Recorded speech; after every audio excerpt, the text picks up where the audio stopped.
Selamat hari Minggu, Ibu Bapa, Saudara-saudariku yang dikasihi Tuhan Yesus Kristus.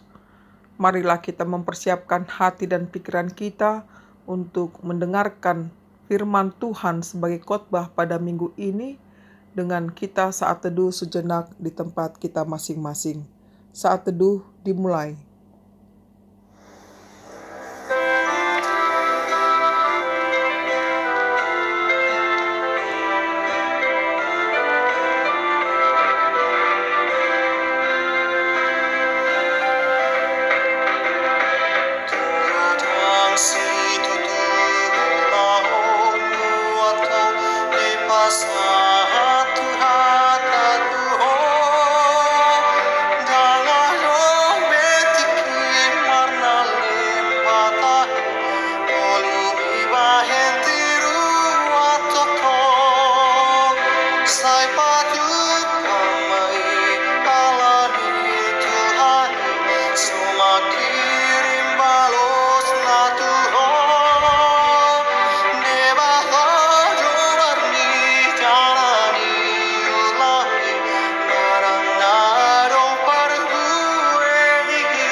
Damai sejahtera Allah yang melampaui segala akal, itulah yang memelihara hati dan pikiranmu di dalam Kristus Yesus Tuhan kita. Amin. Saudara-saudariku yang dikasihi Tuhan Yesus Kristus, sebagai nats khotbah pada minggu ke-11 setelah Trinitatis dari kitab Evangelium Yohanes pasal ke-8 ayat ke-30 sampai 36. Demikian bunyinya. Kebenaran yang memerdekakan. Setelah Yesus mengatakan semuanya itu, banyak orang percaya kepadanya.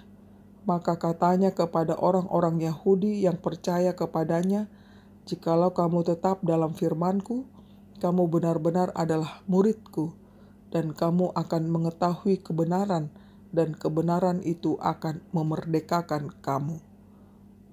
Jawab mereka, "Kami adalah keturunan Abraham dan tidak pernah menjadi hamba siapapun. Bagaimana engkau dapat berkata, kamu akan merdeka?" Kata Yesus kepada mereka, "Aku berkata kepadamu, sesungguhnya setiap orang yang berbuat dosa adalah hamba dosa. Dan hamba tidak tetap tinggal dalam rumah, tetapi anak tetap tinggal dalam rumah. Jadi apabila anak itu memerdekakan kamu, kamu pun benar-benar merdeka." Demikian bunyinya. Saudara-saudariku yang dikasihi Tuhan Yesus Kristus, kemarin sore saya memimpin penelan Alkitab untuk remaja di HKBP Kramat Jati dengan suatu topik yang menarik adalah bersama Tuhan, maka masa depanmu terjamin. Suatu topik yang sangat relevan di tengah-tengah kehidupan para remaja masa kini. Ada beberapa pertanyaan disampaikan kepada saya yang tentunya sangat cerdas dengan sehubungan penjelasan topik yang disampaikan. Dapat saya simpulkan bahwa para remaja butuh pendampingan sebagaimana mereka adalah umat Allah, umat yang percaya di mana mereka menyongsong masa depannya. Mereka penuh dengan pertanyaan yang perlu dijawab dengan tepat, sehingga mereka bisa mengerti kaitannya sebagai orang yang percaya kepada Tuhan dan sehubungan dengan masa depannya. Artinya sebagai orang percaya tidak cukup hanya pengakuan diri sebagai orang percaya saja, tetapi yang terpenting adalah orang yang percaya sungguh-sungguh mengenal siapakah Allah yang telah memerdekakan mereka dari belenggu dosa dengan anugerah yang Tuhan berikan yang tiada taranya. Dan Allah adalah sumber berkat bagi umat yang dikasihinya. Demikian juga bagi para remaja. Saudara-saudariku yang dikasihi Tuhan Yesus Kristus, demikianlah dalam nats khotbah pada minggu ini, di mana perjumpaan Yesus dengan banyak orang yang percaya kepadanya dari kalangan orang Yahudi. Kali ini perjumpaan Yesus bukan dengan orang ahli Taurat atau Sadusi, ahli orang-orang Farisi, tetapi perjumpaan Yesus dengan orang yang percaya kepadanya dari kalangan orang Yahudi, di mana di dalam perjumpaan itu melahirkan dua pokok. Yang pertama, hakikat percaya kepada Kristus. Penting sekali saudaraku bagi Yesus memperjelas kepercayaan mereka sejauh mana kepada Yesus. Orang percaya kepada Yesus adalah hidup yang tetap dalam firman-Nya. Barulah benar-benar adalah murid Tuhan. Kata tetap di sini, meno dalam bahasa Yunani tinggal menetap, berarti tidak berpindah-pindah. Artinya orang yang setia dalam setiap detik hidupnya adalah dalam terang kebenaran firman Tuhan itu sendiri. Suatu pertanyaan, apakah kita mau tinggal menetap dalam kebenaran firman Tuhan atau diperhamba oleh dosa? Yang bisa kita refleksikan, banyak orang Kristen yang telah percaya pada Yesus dan menjadikannya sebagai Tuhan dan Juru Selamat pribadi. Namun mereka hanya mendambakan berkat kerajaan surga, tetapi tidak mau hidup sesuai dengan standar dan kualitas hidup sebagai orang yang tinggal di dalam kerajaan surga. Padahal salah satu syarat kita yakni hidup dalam kelimpahan berkat Tuhan adalah hidup di mana menurut kehendak Tuhan, bukan menurut kehendak kita sendiri. Dalam hal ini kita namakan hidup yang melawan arus. Sebagaimana sebuah ilustrasi dari seekor ikan salmon yang hidup di sungai. Selama ikan salmon itu hidup dan berkembang biak, mereka hidup melawan arus sungai. Tetapi ketika ikan itu mati, maka ia akan terbawa kemana arus mengalir. Demikian juga kita sebagai orang Kristen. Kekristenan yang hidup adalah kekristenan yang berani melawan arus. Tetapi kekristenan yang mati adalah kekristenan yang hanyut terbawa arus dunia. Sebagai contoh yang dapat kita lihat tokoh-tokoh Alkitab yang melawan arus, Musa melawan arus, meninggalkan segala kenyamanan, gelar bangsawan Mesir, untuk rela dibentuk menjadi orang yang percaya kepada Tuhan sebagai pemimpin bangsa Israel. Demikian Yusuf dan Daniel yang hidupnya Tuhan angkat menjadi orang yang sangat dihormati walaupun di negeri asing. Pencapaian luar biasa yang mereka peroleh. Semuanya terlebih dahulu setelah mereka melewati sebuah proses panjang dalam hidup yang melawan arus. Hidup yang berbeda dari biasanya. Kedua, makna dari sebuah kemerdekaan. Yesus menyinggung soal kemerdekaan. Penting sekali dipahami mereka bahwa Yesus sedang berbicara bukan dalam konteks kemerdekaan bangsa Yahudi dari penjajahan Romawi, tetapi ia berbicara mengenai kemerdekaan manusia dari belenggu dosa oleh Yesus sendiri sebagai kebenaran itu. Ia memerdekakan manusia yang percaya kepadanya lewat karya penebusan di kayu salib. Manusia dalam kekuatannya sendiri tidak dapat melepaskan dirinya dari perhambaan dosa. Respon mereka masih belum memahami perkataan Yesus tersebut. Mereka masih bertahan. Kita bisa lihat pada ayat 33. Mereka mengatakan, "Kami adalah keturunan Abraham dan tidak pernah menjadi hamba siapapun." Nampak keangkuhan mereka diperlihatkan kepada Yesus. Mereka menilai diri sebagai orang suci yang tidak berdosa karena faktor keturunan langsung Abraham. Demikian juga mereka merasa tidak dapat dilepaskan dari hukum Taurat karena hukum Taurat itu dapat menghilangkan dosa-dosa mereka ketika mereka melakukannya. Padahal dalam surat Roma 6 jelas dikatakan bahwa manusia dahulunya adalah hamba dosa, sehingga hukum Taurat diberikan kepada manusia untuk menjadi peringatan kepada manusia akan dosa itu, bukan sebagai pembebasan dari dosa. Tidak ada manusia yang tidak pernah berdosa, sehingga manusia menurut Yesus adalah hamba dosa. Kita bisa melihat pada ayat 34 dikatakan, sesungguhnya setiap orang yang berbuat dosa adalah hamba dosa. Yesus hendak mengatakan di sini bahwa kebutuhan mereka yang sesungguhnya adalah pengampunan dosa. Yesus menginginkan sesungguhnya agar para pengikutnya mempunyai kepercayaan yang teguh, tak terikat pada masa lalu, melainkan memperoleh kemerdekaan dari ikatan dosa yang diberikan oleh Yesus Kristus. Sebagai refleksi yang bisa kita lihat di sini bahwa kemerdekaan sebagai orang Kristen adalah anugerah Allah yang diberikan melalui anaknya yang tunggal, yakni Yesus Kristus. Kemerdekaan itu bukan berarti sebebas-bebasnya tanpa batasan.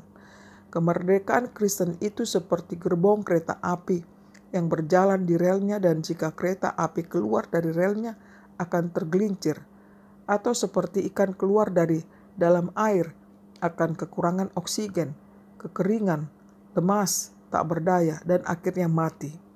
Kemerdekaan Kristen adalah kebebasan berekspresi, melakukan kasih dengan landasan kasih dari Tuhan Allah.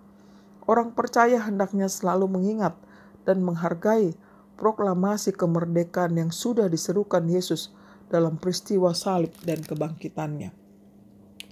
Kemerdekaan di dalam Kristus telah mengangkat orang percaya menjadi anak-anak Allah yang berhak tinggal di rumah Allah sebagai ahli waris kerajaan Allah. Gambaran orang yang menjadi ahli waris kerajaan Allah yang telah diberikan kemerdekaan oleh Allah itu sendiri, maka kehidupannya sebagai orang yang merdeka adalah yang pertama, melakukan kehendaknya dengan penuh sukacita, bukan karena beban atau terpaksa, bukan karena takut pada hukuman jika tidak melakukannya. Jika kita mengikut Yesus dengan hati yang masih berbeban berat dan tidak ada sukacita, maka ada yang salah dengan pemahaman kita sebagai orang percaya. Perlu kita cek kembali. Yang kedua, kemerdekaan Republik Indonesia ke-76, tepatnya tanggal 17 Agustus ini, patutlah kita bersyukur atas anugerah Tuhan diberikan kepada bangsa rakyat Indonesia. Kemerdekaan berarti lepas dari penindasan, penjajahan, perbudakan. Namun lebih dari itu, apakah kita sudah mengalami kemerdekaan yang sesungguhnya? Mengapa ini perlu dipertanyakan? Karena masih dijajah oleh penjajahan yang lain, yakni perbudakan dosa, atau benar-benar kita tidak lagi dalam perbudakan dosa itu. Marilah saudara-saudaraku, kita memanfaatkan kemerdekaan yang diberikan Tuhan Allah kepada kita dengan tidak menyalahgunakan atau menyelewengkan kemerdekaan itu sendiri. Selamat melakukan dan hidup di dalam kemerdekaan Tuhan. Amin.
Marilah kita berdoa.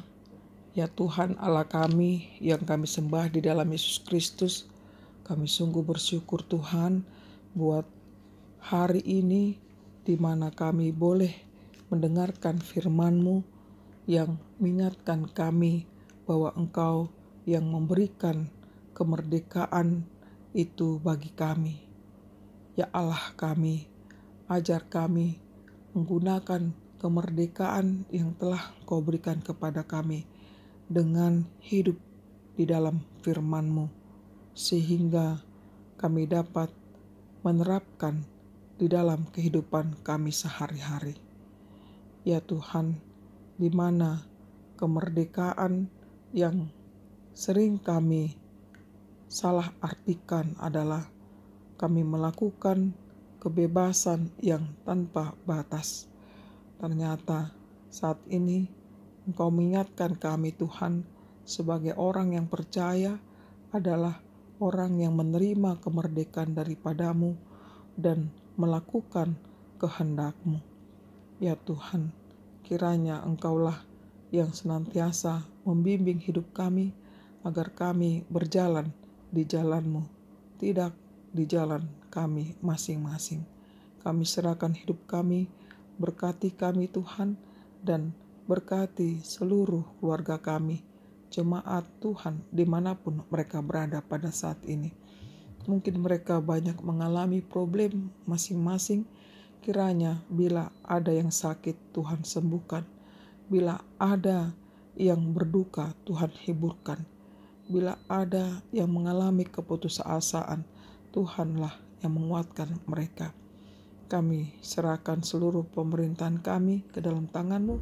Engkaulah yang memelihara keadaan bangsa negara kami melalui pemerintah kami yang Tuhan memberikan hikmat, pengetahuan, dan sukacita baginya. Kami serahkan doa kami ini hanya di dalam Yesus Kristus. Terimalah berkat Tuhan. Tuhan memberkati engkau dan melindungi engkau. Tuhan menyinari engkau dengan wajah-Nya dan memberi engkau kasih karunia. Tuhan menghadapkan wajah-Nya kepadamu dan memberi engkau damai sejahtera. Amin.